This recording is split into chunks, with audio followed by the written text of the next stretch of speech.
Quem nunca caiu no pecado da preguiça? Isso mesmo, preguiça é pecado, né? Sabe aquela vontadinha de deixar as coisas para depois? Sabe quando você não tá com vontade de fazer aquilo na hora e aí fala assim, daqui a pouco eu faço? Ou então, você tem alguma coisa importante para fazer e aí pensa assim, amanhã eu começo isso daqui. Estes pequenos adiamentos, pequenas desculpas, quando se tornam um hábito, nos levam a uma estagnação, nos levam à preguiça. E quantas vezes nós deixamos para depois o que poderíamos fazer hoje? E o tempo vai passando, e quando percebemos, nos encontramos atolados em tarefas acumuladas, em frustrações e até mesmo com a falta de propósito. Isso é muito sério, né? Quantas pessoas perdem o propósito? Daqui a pouco estão deprimidas porque não sabem nem o sentido da sua existência. Não estudam mais, não têm mais gosto pela vida, porque acabou aquilo que motivava a pessoa a fazer bem as coisas. Mas qual é a boa notícia diante de tantas coisas complicadas e difíceis que eu falei até agora? Existe um antídoto poderoso contra esse mal da preguiça. E qual é o antídoto? Qual é a cura? Qual é o remédio para isso? É a virtude da diligência. Que palavrão, hein? Mas o que é a tal da diligência? A diligência é mais do que apenas você trabalhar duro, trabalhar pesado. É o amor pelo dever bem cumprido, é uma prontidão em agir sem demora, com empenho e excelência. A palavra diligência vai vir do latim e ela significa o quê?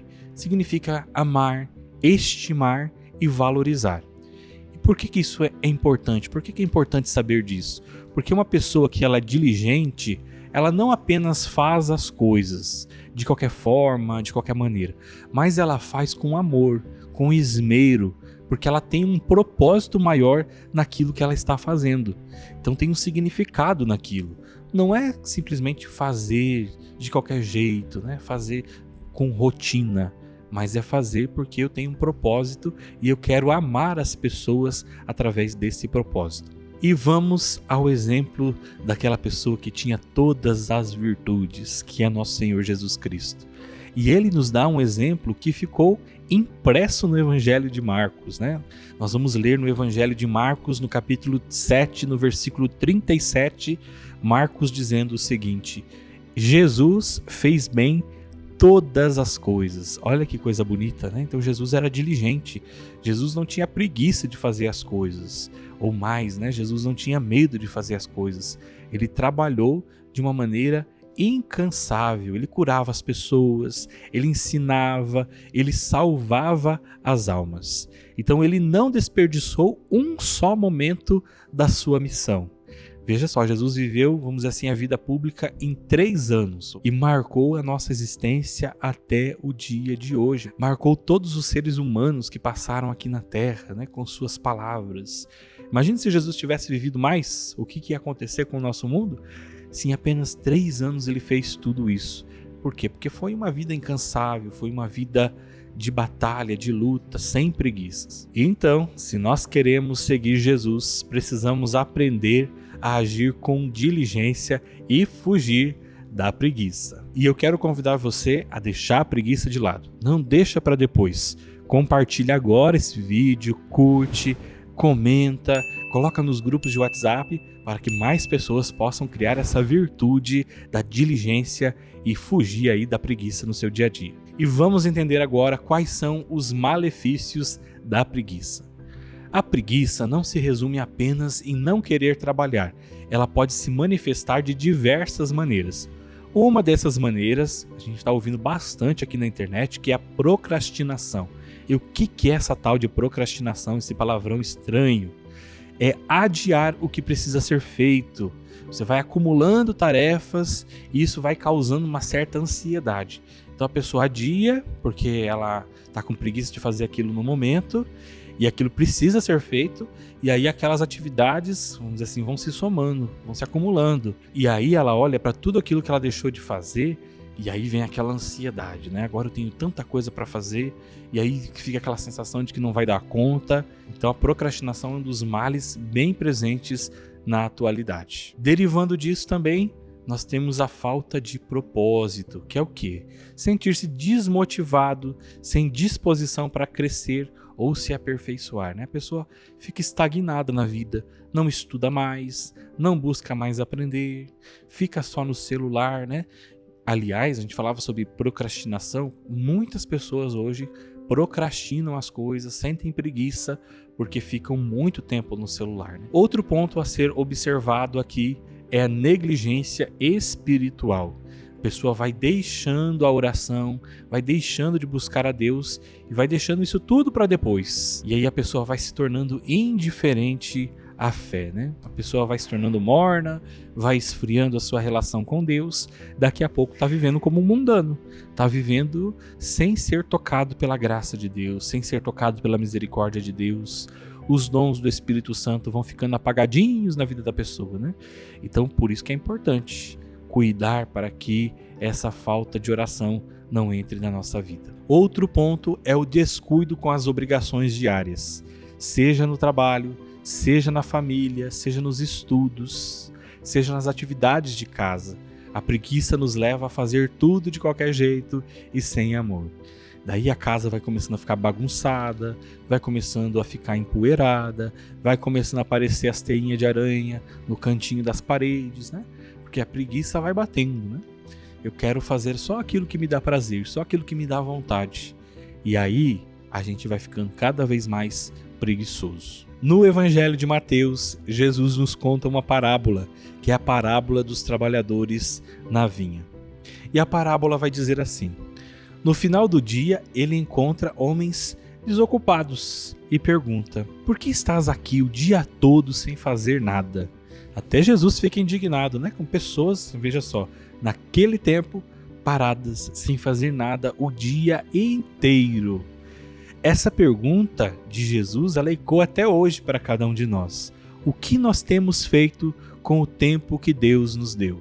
A gente fica só no telefone, só lá no celular, olhando as mensagens nas redes sociais? A gente procura estudar um pouquinho? A gente procura se desenvolver enquanto ser humano?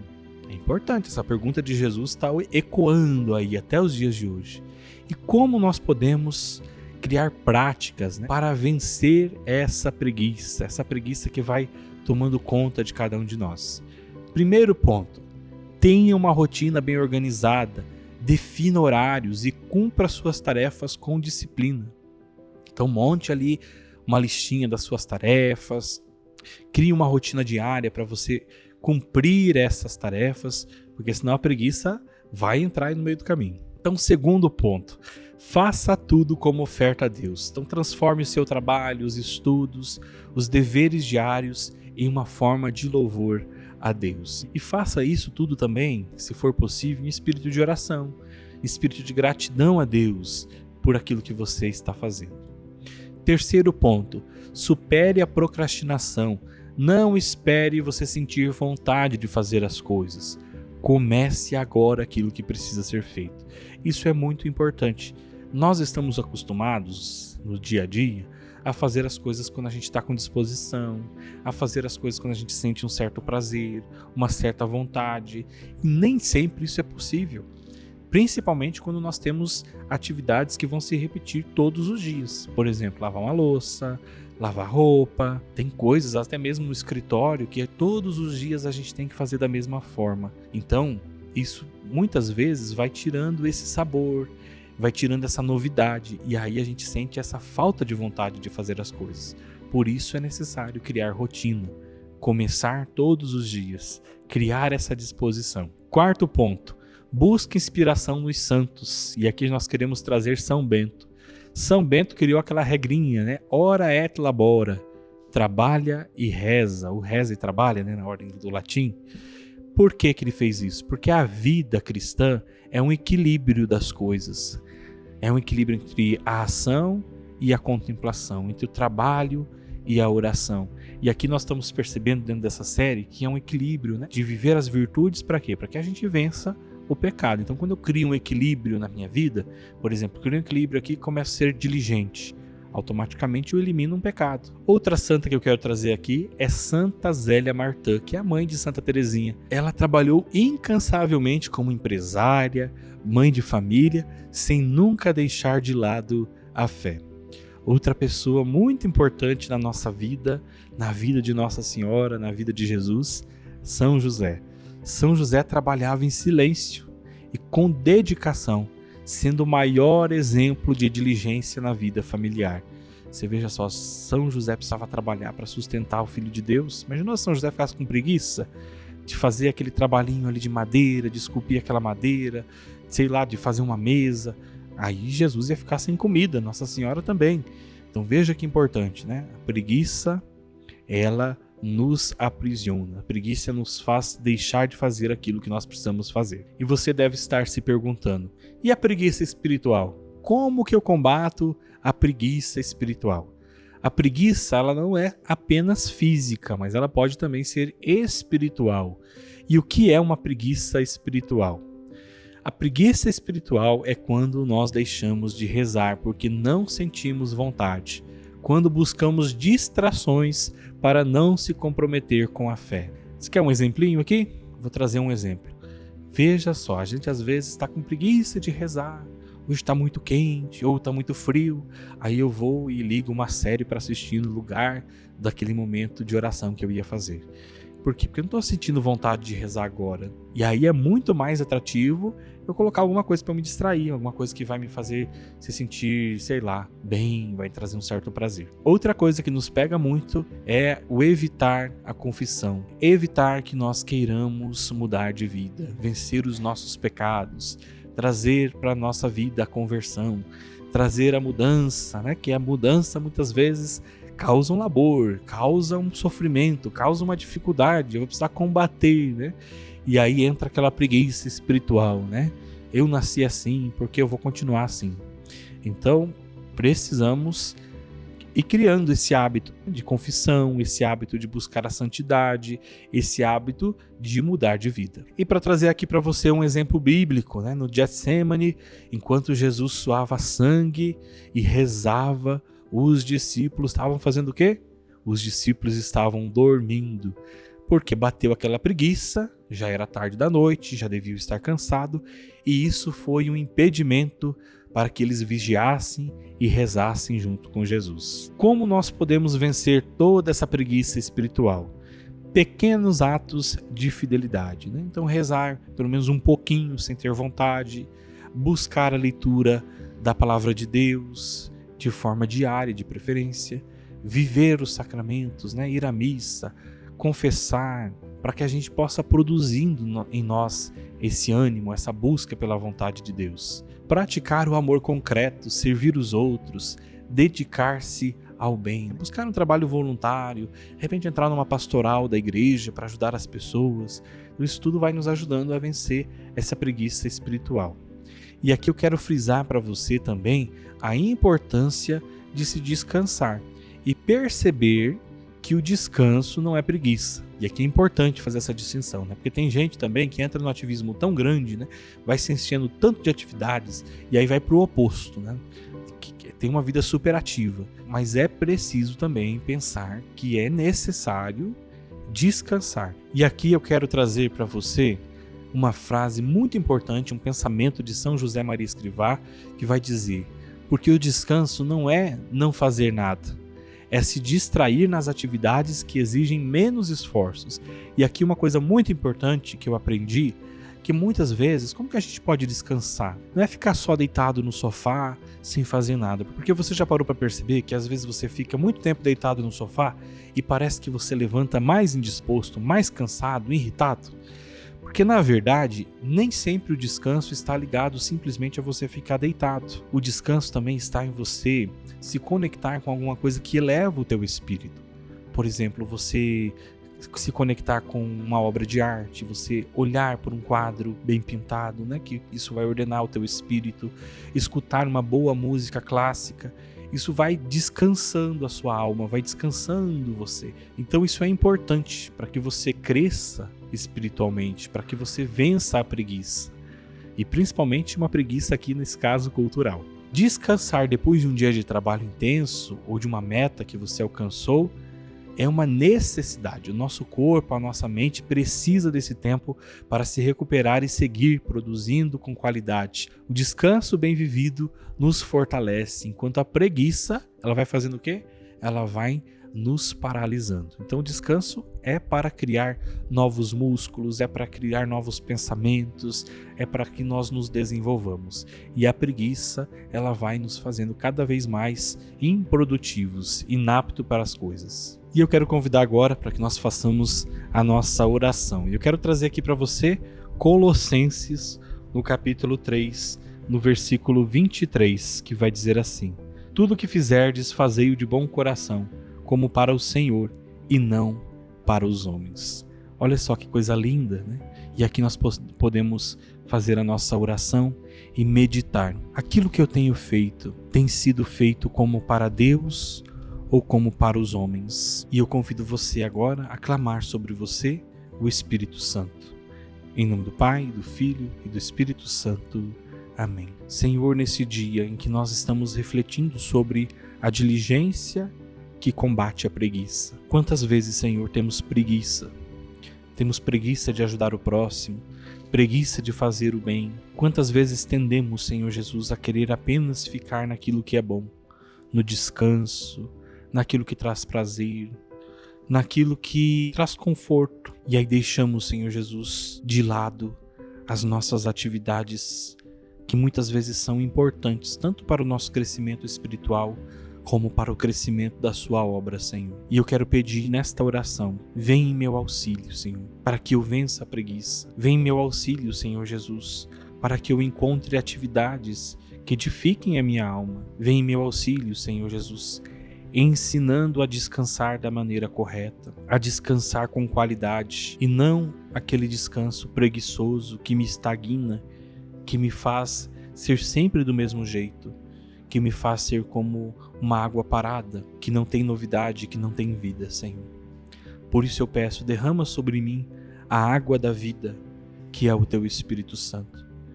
Que os frutos do Espírito Santo sejam produzidos no meu coração, que os dons do Espírito Santo sejam reavivados no meu coração, e eu seja impulsionado a fazer a vontade de Deus. E eu quero trazer aqui também um pensamento de Santa Faustina, na verdade uma experiência de Santa Faustina que está no número 1127. É uma experiência muito forte que Santa Faustina viveu, e essa experiência dela mexe bastante. Em determinado momento vi Satanás, que se apresentava e procurava alguém entre as irmãs, mas ele não encontrava. Senti na alma a inspiração de lhe ordenar, em nome de Deus, que me confessasse o que estava procurando entre as irmãs.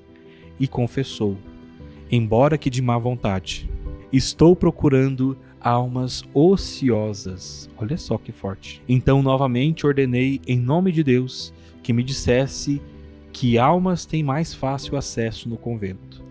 E outra vez confessou-me de má vontade: as almas preguiçosas e ociosas. Notei então que de fato não há tal gênero de almas nessa casa. Alegrem-se as almas atarefadas e cansadas. Olha que coisa bonita que a gente aprende e a gente pode trazer para nossa oração. Aqui a gente não está dizendo de almas que se atarefam e se cansam de qualquer forma.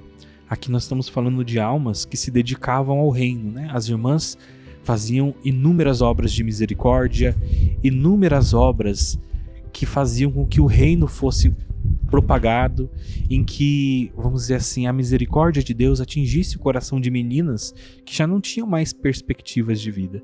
E é interessante perceber que o inimigo de Deus, o demônio, não encontrou entre as irmãs alguém que estivesse vivendo a preguiça.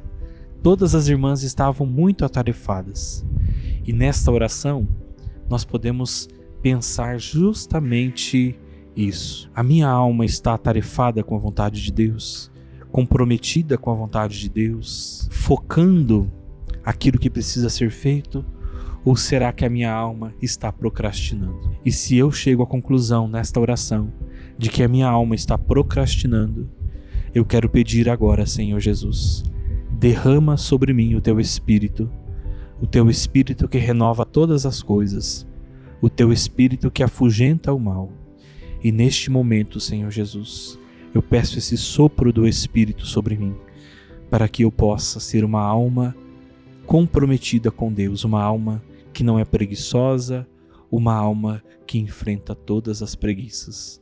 Deus Santo, Deus forte, Deus imortal, tende piedade de nós e do mundo inteiro. Ó sangue e água que jorrastes do coração de Jesus, como fonte de misericórdia para nós, eu confio em vós. E eu quero convidar você a vencer a preguiça da leitura, adquirir o seu diário de Santa Faustina e ler esse diário. A festa da misericórdia está chegando e é importante entendermos quais são os desígnios de Deus para a nossa vida, quais são os desígnios de misericórdia que Jesus revelou na alma de Santa Faustina. Adquira o seu em editora-divinamisericordia.com. E você, gostou da série Virtudes? Quero convidar você então a colocar aqui nos comentários qual foi o tema que você mais gostou. Deixar aqui para que nós saibamos, o conteúdo que mais te alegra, o conteúdo que mais te ajuda. Isso também ajuda que nós produzamos materiais com maior qualidade para você. E se você pode ajudar os nossos vídeos a se manterem no ar, com qualquer doação, uma doação de qualquer valor, utilize o QR Code que está aparecendo durante esse vídeo e também a chave, que é o nosso e-mail, apostolado@divinamisericordia.com.br. E eu encerro dizendo: com você, Jesus, eu confio em vós.